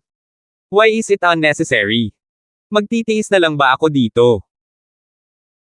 Kamahalan, eksaktong naparito ako para sa bagay na ito, at natanggap ko lang ang balita na nagpadala si Renden ng liham ng hamon sa ika-16 na ranggo na Pre-Human Immortal, Orlan, upang labanan ito sa loob ng 3 araw sa Royal Tournament Grounds. Ano? Nagulat ang emperador. Kamahalan, na si Orlan ay isang henyo na nalinang hanggang sa kalahati sa yugto ng Pre-Human Immortal na yugto, at nasa kalahati ng una, at ang katotohanan na si Renden ay nang-ahas na guluhin siya ay nagpapakita na si Renden ay may tiwala sa kanyang sarili. Sinong prinsipe ang magpapadala ka ulit? Kung magpapadala ka ng isang prinsipe na nasa Pre-Human Immortal stage para linangin hanggang sa finish line, medyo hinala ang pagbuli ng maliliit sa malalaki, dahil nasa pre lang daw si Rendan. Human Immortal na panimulang yugto.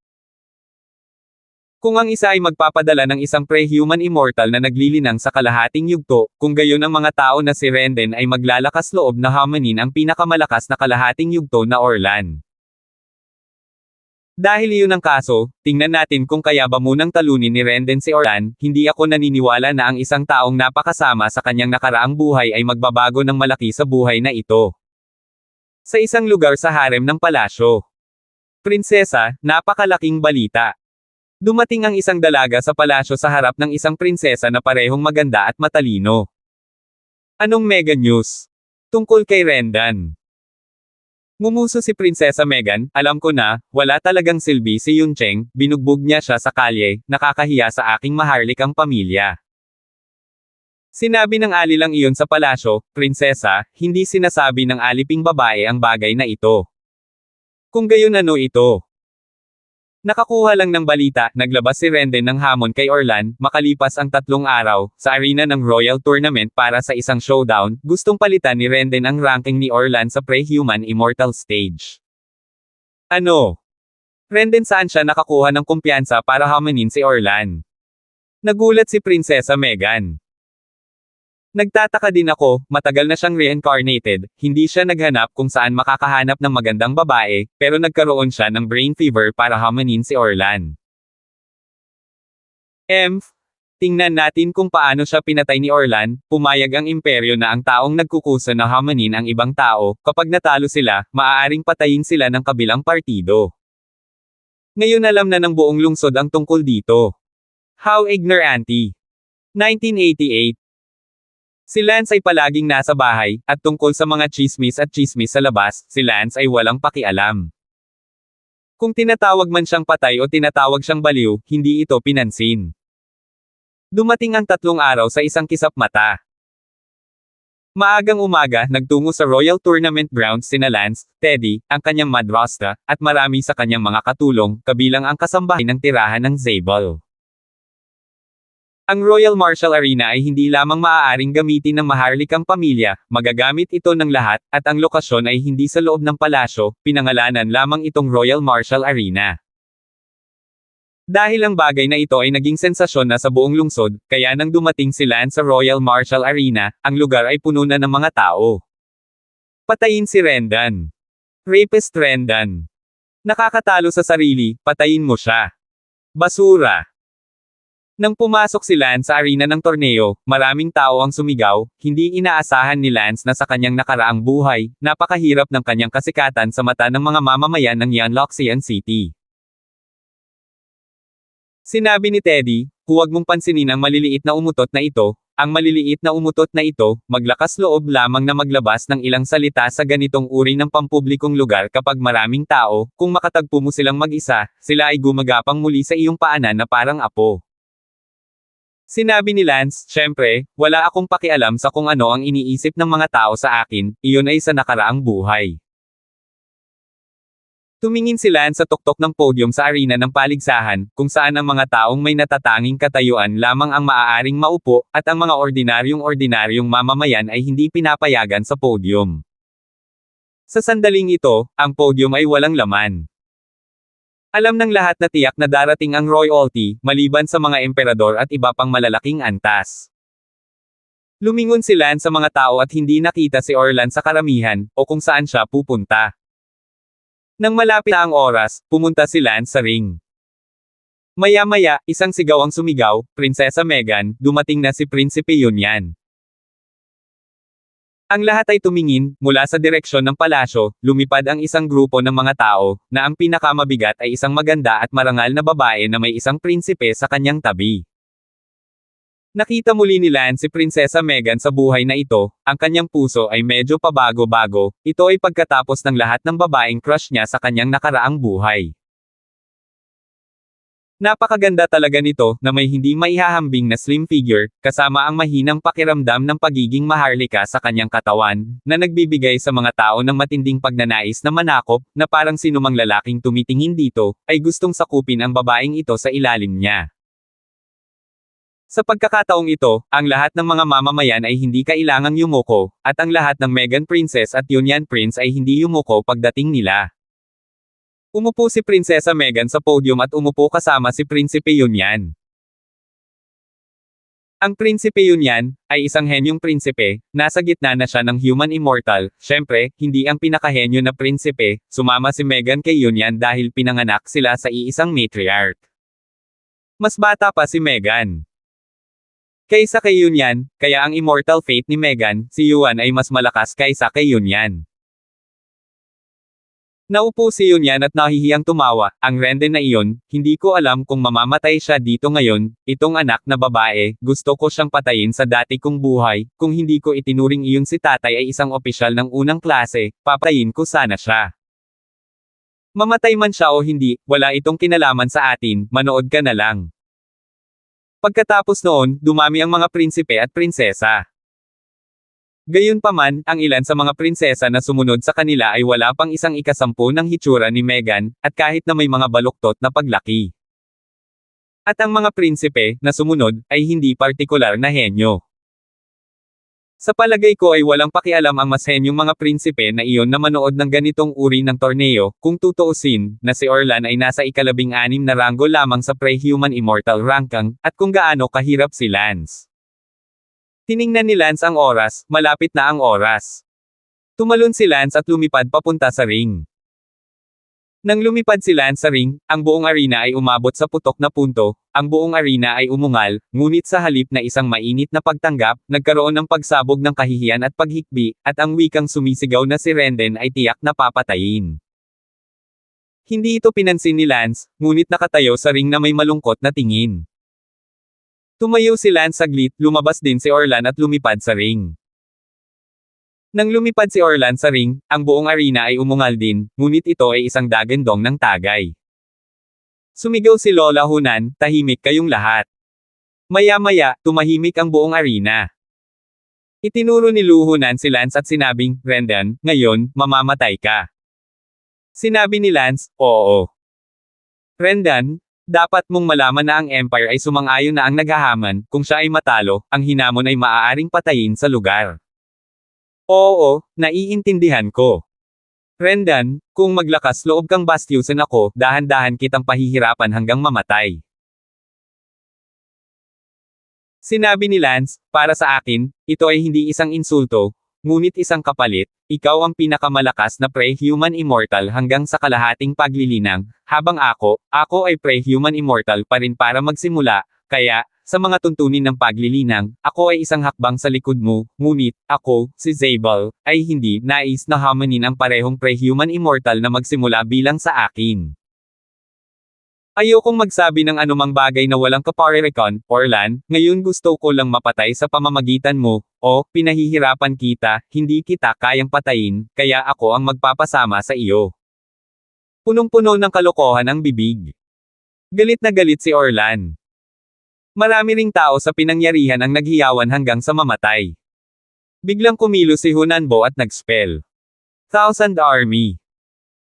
Itinaas ni Orlan ang kanyang mga kamay, at bigla na lang, tila 1,000 kabayo ang lumitaw sa kanyang harapan at tumatakbo patungo kay Lance, at naramdaman ng buong eksena ang kataimtaiman ng libu-libong kabayo. Sabay-sabay ding nag-spell si Lance. Kataas-taas ang katahimikan. Gamit ang isang alon ng kamay ni Lance, isang malakas na hangin ang umihip at ang libu-libong kabayo ni Orlan ay biglang natangay. Uminom. Agad na pinalaki ni Hunanbo ang output ng kanyang mana, at biglang, ang libu-libong hukbo at mga kabayo ay naging mas maringal. Sabi ni Lance, masyado mo akong binaygo, pabagsakin mo ako. Bang! Gumalaw ang katawan ni Lance, naputol ang kanyang palad, nabasag ang libu-libong hukbo at mga kabayo, kinuha lamang ang ulo ng general, at sa sumunod na segundo, hinampes ni Lance ang tuktok ng ulo ni Orlan gamit ang kanyang palad. Si Orlan ay parang bola at bumagsak sa lupa. Ngumuso si Lance, sa sobrang yabang ngayon, naisip ko na ito ay napakalakas, ngunit bilang isang resulta, ito ay masyadong nakakadismaya, at ito ay sadyang hindi mabata sa harap ko, Renden. Ikaw. Natulala si Lu Hunan, nagtaka siya kung itinatago ni Lance ang kanyang kaharian, paano niya sinira ang kanyang spell nang walang anumang pagsisikap. Tinapakan ni Lance ang mga binti ni Orlan, pinatag ang mga ito, at pagkatapos ay sinipa sila palabas ng ring. Ang karamihan ay tahimik, o sadyang hanggal, ganap na hindi inaasahan. Nakakunot din ang mga kilay ni Prinsesa Meghan sa podium, hindi inaasahan na ang muling pagkakatawang tao na si Renden ay ganap na naiiba. Gayunpaman, ang imahe ng kanyang dating buhay ay naging malalim na nakaugat sa kanyang puso, at ito ay hindi na isang bagay na mababago sa isang araw o dalawa. Lumingon-lingon si Lance sa mga manunood at sumigaw, kung sino man ang sumigaw lang na patayin ako, halika ngayon, ako ay personal na matututo. Natahimik ang mga manunood, ang taong mayabang lang na sumigaw na patayin si Renden ngayon ay hindi nang ahas na magsalita. Hinamak ni Lance ang mga taong ito ng ilang sandali, ang mga taong ito, susumpiin nila ang mga tao, at kapag natapos na ang tunay na bagay, lahat sila ay naging mga wimp. 1989. Tumingin si Lance sa podium, ang kanyang tingin ay sumasalubong kay Prinsesa Meghan. Nang makita ni Prinsesa Meghan si Lance na nakatingin, sumangot siya at tila hinamak siya saglit, pagkatapos dumiretso na naglakad, mukhang hindi mapapantayan ang pagmamalaki.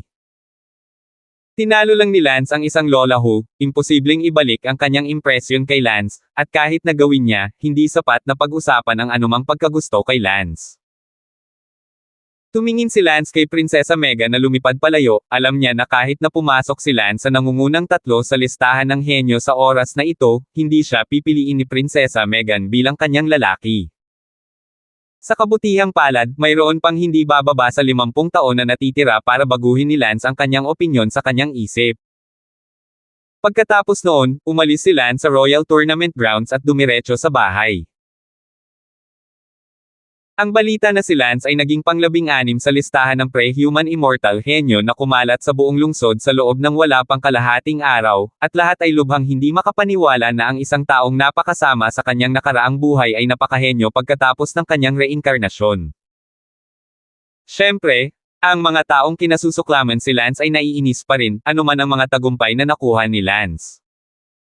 Upang ipagdiwang si Lance na maging pang-16, ang Zabel Residence ay nagdaos ng isang engranding salusalo, at ilang mga tao na may posibilidad na mali ang dumalo. Ang maharlikang prinsipe, at walang sino man ang nanggugulo kay Lance pagkatapos.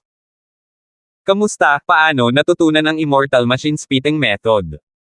Isang araw, biglang nagtanong ang Nine Dao Demon King. It's not bad? I've spent a lot time vomiting every day. It's just that, parang medyo mabagal ang accumulation ng fairy machines. Masyado ka pa ring mabagal, kung hindi dahil sa Immortal Machine Spitting Method, hindi man lang makikita ang Immortal Fate. Sabi ng Nine Dao Demon King. Naku, baka nagmamadali ako, by the way, I take some geniuses and I found that I can increase my Immortal Fate in an instant.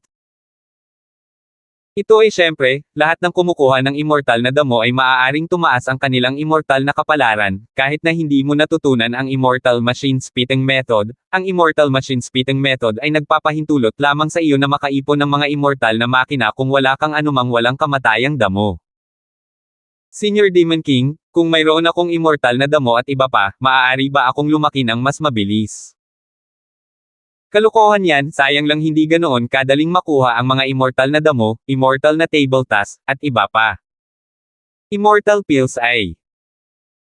Ang mga immortal na tableta ay syempre ginawa gamit ang immortal na damo at iba pang mga materyales. Pagkatapos ng lahat, ang immortal na damo ay damo, ngunit ang mga immortal na tableta ay ang asensya ng damo, at sa parehong taon, kung sila ay sinanay sa immortal na mga tableta, ang epekto ay magiging mas kaysa 2 beses na mas malakas kaysa sa immortal na damo. Kaya lang mahirap gawin ang mga immortal na table task, walang masyadong alchemist sa buong immortal world, at malamang na mas kaunti ang iyong Earth Immortal World. Si Lance ay abala sa pagtatanong, ano ang kailangan para matutunan kung paano pinuhin ang isang immortal pill. Huwag mo na lang sayangin ang oras na iyon at sumuka ka ng mabuti. Sabihin sa katotohanan, isa sana akong alchemist noong nasa spiritual realm ako, at medyo basic ako sa larangang ito ng pharmacology, at isa rin akong banal na doktor noong nasa mortal realm ako, kahit alam ko iyon. Ang mga immortal na table task ay ganap na naiiba, ngunit ang mga prinsipyo at tulad nito ay dapat na magkatulad. Hanggat pinapayagan akong matutunan ito, tiyak na matututunan ko ito. Puno ng kumpiyansa si Lance. Ikaw. Medyo nagulat ang Nine Dao Demon King, si Lance ay hindi lang isang martial genius may talent din pala siya sa ibang mga lugar. Sige, ipapasa ko sa iyo ang isang Immortal Pill Beginner's Dictionary, sinubukan kong matutunan ito noon, ngunit sa kasamaang palad ay hindi ko ito maintindihan, ngunit naaalala ko pa rin ang mga nilalaman ng dictionary. Itong Immortal Pill Introductory Dictionary ay ang pundasyon lamang ng entry level, kung matututuhan mo talaga ito, papayagan ka lang nitong maging isang first grade pill master, at kailangan mong magpatuloy sa hinaharap, dapat kang sumamba sa isang mas makapangyarihang master. Mabuti. Noun. Spi.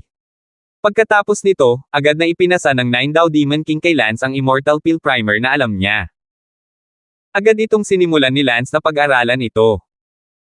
Natuklasan ni Lance na, tulad ng inaasahan, ang pagpino ng Immortal Pills at pagpino ng Spirit Pills ay magkatulad at magkaiba.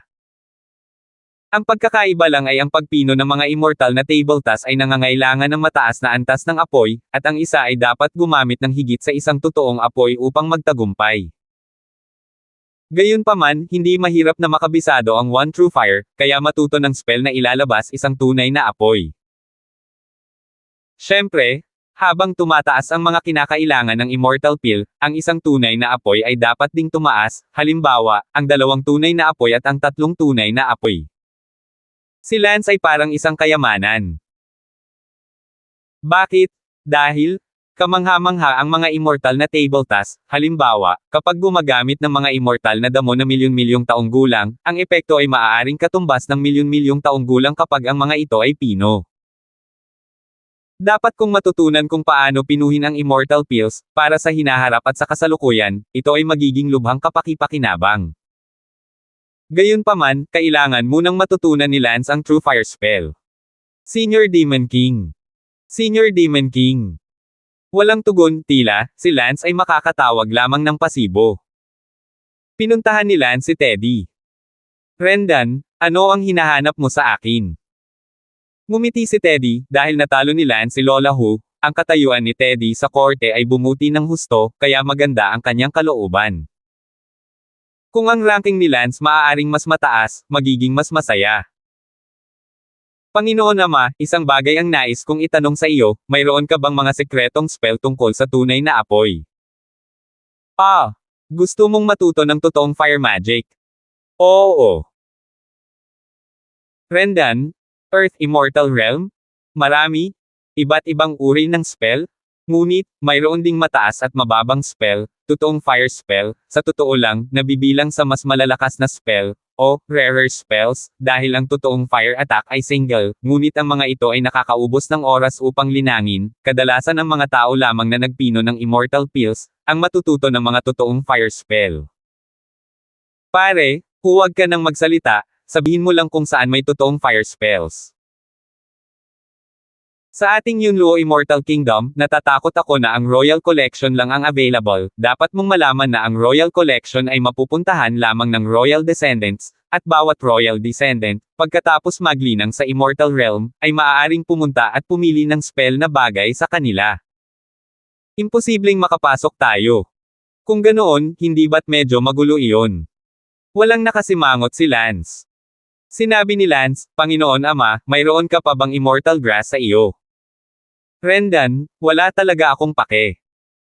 Hindi ko ibig sabihin na mataas ang grado, tulad ng, daan-daang libong taong gulang na walang kamatayang damo o kung anuman. Daan-daang libong taong gulang. Oo. May ilan, ngunit mayroon lamang ako sa loob ng 300,000 taon, at ang mga higit sa 300,000 taon ay wala na. Sa loob ng 300,000 taon, maaari ba akong magkaroon? Ano ang pupuntahan mo? Ang isang fairy grass ng vintage na ito ay may kaunting gamit. Huwag kang mag-alala dyan, ibigay mo na lang sa akin. Mabuti. Agad na binitawan ni Teddy ang 100 ng mga immortal grasses na nasa loob ng 300,000 taon.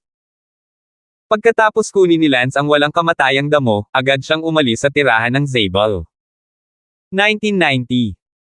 Dumating si Lance sa kabilang courtyard kung saan tinutuluyan ni Talia at ng iba pa. Munting apoy. Tawag ni Lance kay Little Fire. Kuya Lance Chen, nandito ka na naman. Little Fire, may kailangan ako sa tulong mo. Ano ito? Sinabi ni Lance, gusto kong gumawa ng mga walang kamatayang table task, ngunit kailangan kong magkaroon ng totoong apoy, ngunit hindi ko mahanap ang spell para sa totoong apoy, ipinanganak kang may kakayahang maglabas ng tunay na apoy, gusto kong humingi ng tulong sa iyo. Sige. Agad na sinimulan ni Lance na pag-aralan kung paano pinuhin ang Immortal Pill, kasama ang Little Fire na laging nasa tabi upang tumulong. Para naman sa iba, pinakuha ni Lance ang bawat isa sa kanila ng ilang Immortal Grass, pagkatapos ay nagpatuloy sa pagsasara ng pinto at paglilinang. Tulad nito, sa patuloy na pag-eeksperimento, lumipas ang 2 taon sa isang kisap mata. Ang 2 taon ay isang napakaikling panahon sa Immortal World, napakaikli kung kaya't ang paksang si Lance ay naging ika-16 sa listahan ng henyo ay tinatalakay pa rin sa ilang mga inn at restaurant. Hahaha, first grade Immortal Pill, sinanay ko na. Tumawa si Lance. Ngunit, Kuya Lance, sigurado ka ba na ang itim na misa na ito ay talagang isang siyandan? Medyo napahiya si Lance, Little Fire, ang itim na ito ay talagang isang siyandan. Ngunit ito ang pinakamasama at pinakamasamang siyandan, napakasama kaya isang hakbang lang ang layo nito mula sa fiery charcoal. Gaano man ito kalala, isa pa rin itong Immortal Pill, nasayang ang 2 taon ng oras ko, na-train ko na. Kuya Lance, makakain ka ba talaga ng ganyang Immortal Pill? Oo naman. Mababang init, at subukan ito habang sariwa pa ito sa oven. Og! Sa wakas ay natikman ito ni Little Fire at kinain ang itim na immortal na table task. Marahil para sa mga immortal, ang hindi magandang gawang Immortal Pill ay halos walang silbi, ngunit sa mga Immortal Cultivator, isa itong Immortal Pill. Matapos itong kainin ni Xiao Wu, bigla itong tumaas ng isang kaharian. Haha, Ministro, nalampasan ko na ang ika-8 yugto ng Tribulation. Tumawa ng malakas si Little Fire. Hehe. Ngayon alam mo na ang kapangyarihan ng Immortal Pill. Kuya Lance, pasensya na, hindi sana kita pinagdudahan ngayon. Ngumiti si Lance, sa kasamaang palad, hindi ko kayang maglabas ng tunay na apoy sa aking sarili, at hindi ka lubos na makikipagtulungan sa akin, kaya't napakababa ng kalidad, kung ako mismo ang makakapaglabas ng tunay na apoy, kung gayon hindi ito magiging kawawa. Kalidad. Kung gusto kong pumasok sa landas patungo sa Immortal Pill, kailangan kong makahanap ng True Fire Spell. Sabi ni Little Fire, Brother Lance, ano ang kailangan para malaman ang kalidad ng isang Immortal Pill? Tikman, mas mataas ang kalidad ng elixir, mas malakas ang medicinal fragrance na ibinubuga, itong elixir ko, pabayaan ang lasa, hehe. Go for it, Brother Lance, you're the best. Isa ka ng first grade Immortal Pill Master ngayon. Hehe. Ngumiti si Lance. Naalala ni Lance na mayroon lamang 2 Immortal Master sa buong Yunluo Immortal Kingdom. Ang isa sa kanila ay tinawag na Chen Zikyo, isang grade 2 Immortal Pill Master. Itong si Chen Zikyo ay napakatanda na at may napakataas na katayuan sa Yunluo Immortal Kingdom. Si Chen Zikyo ay may isang disipulo, na nagngangalang A Miao, si A Miao ay isang first grade Immortal Pill Master. Sa buong Yunluo Immortal Kingdom, mayroon lamang itong 2 Immortal Pill Masters. Tinawag ng matandang iyon si Chen Zikyo, nagsanay siya sa buong buhay niya, ngunit isa lamang siyang grade 2 Immortal Pill Master, kaya malinaw na hindi ganoon kadali ang Immortal Pill Masters, hindi mas mahirap kaysa sa pagiging isang Immortal. Ngayon, si Lance ay halos isang unang antas na Immortal Master, kung si Lance ay may True Fire Spell, ito ay magiging 100% ng isang unang antas na Immortal Master. Kuya Lance, ano ang kailangan para makuha ang True Fire Spell? Bakit hindi ka pumunta at mag-aral sa ilalim ng Chen Zikyo na iyon? Naisip ito ni Lance at tumango, mabuti, iyon ay isang ideya, sana ay maaari niya akong kunin bilang kanyang disipulo. Kung maaari niya akong kunin bilang kanyang disipulo, kung gayon ang aking pangarap na maging isang Immortal Pill Master ay magiging mas malapit. Nagpaalam si Lance sa Little Fire. Gamit ang Little Fire's True. Pagkatapos ng lahat, hindi sunog ang paraan. Dumating si Lance sa isang kilalang lugar sa Yunluo Immortal Kingdom, isang lugar na partikular na inaprubahan ng emperador para tirahan ni Chen Zichu. Kumatok si Lance sa pinto. Anong lalaki? Ako. Binuksan ng isang medicine boy ang pinto. Sino ka? Nandito ako para makita si Master Chen. Umalis ka na, hindi nakikita ni Master Chen ang mga karaniwang bisita. Puno ng paghamak ang batang gamot na iyon. Sabi ni Lance, pwede mo ba akong ipakilala, meron talaga ako. Kalokohan, kung sino ang maghahanap kay Master Chen ay magiging maayos, ito ay walang iba kundi ang pagmamakaawa kay Master Chen na pinuhin ang mga table tasks. Huwag mo nang isipin iyon, ang ating Master Chen ay isang pangalawang antas na Immortal Pill Master, maaari ba siyang magpino ng mga tableta para sa sinuman, maliban sa Emperor, walang makakagawa kay Master Chen na pinuhin ang Immortal Pills para sa kanya. Hindi ako nandito para maghanap ng alchemy, nandito ako para sambahin si Master Chen bilang master ko. Para magbigay pugay sa iyong amo. Si Lance ay naglabas ng pera at sinabing, ipaalam sa akin, ito ay mahirap na trabaho. Pinapasok ng medicinal boy na iyon si Lance sa puntong ito. Sumunod ka sa akin. Sinundan ni Lance ang medicine boy at dumating sa labas ng isang malaking pinto ng bulwagan. Maghintay ka sa labas. Maya-maya, lumabas ang medicine boy at sinabing, bumalik ka, hindi ka nakikita ni Master Chen. Sinabi ni Lance, maaari ba akong magpa-interview kay Master Chen? Sinabi ni Master Chen na hindi nakikita, hindi mo ba naiintindihan ang wika ng tao? Sa pagkakataong iyon, lumabas ang isang matandang lalaki. Sino ang sumisigaw dito?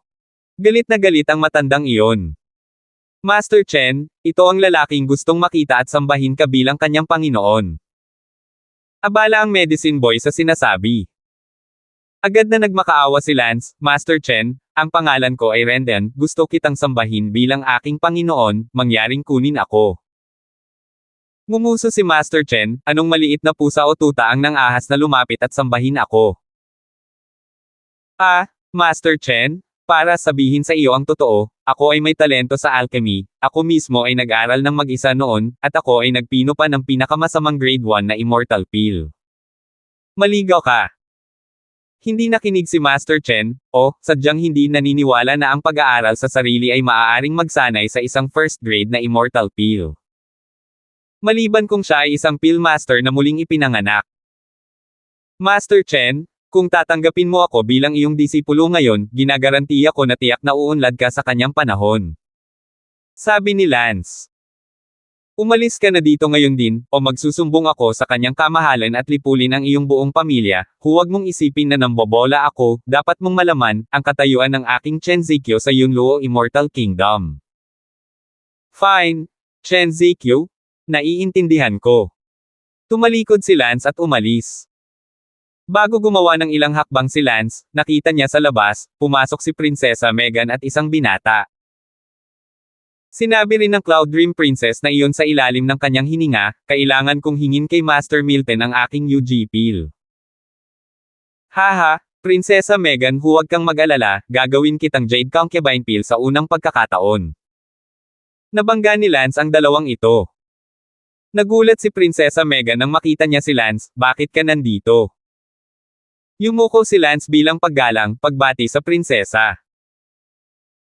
Ang medicine boy na iyon ay abala sa pagsasabing, Sister Princess, itong isang tinatawag na Rendan, gusto niyang makiusap kay Master Chen na kunin siya bilang kanyang disipulo, at binyantaan din niya si Master Chen na kung hindi niya gagawin, pagsisisihan niya ito sa kinabukasan.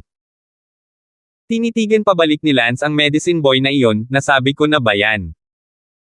You're fucking spreading rumors, believe it or not, papatayin kita. Sumimangot ang medicine boy, naglakas loob kang pumatay ng tao sa bahay ni Master Chen. Ilang taon ka na? Sinabi ni Prinsesa Megan kay Lance, Renden, umalis ka na dito ngayon din at huwag mong istorbohin si Master Chen, kung hindi, manghihingi ka lang ng gulo. What they doing, keep on doing that.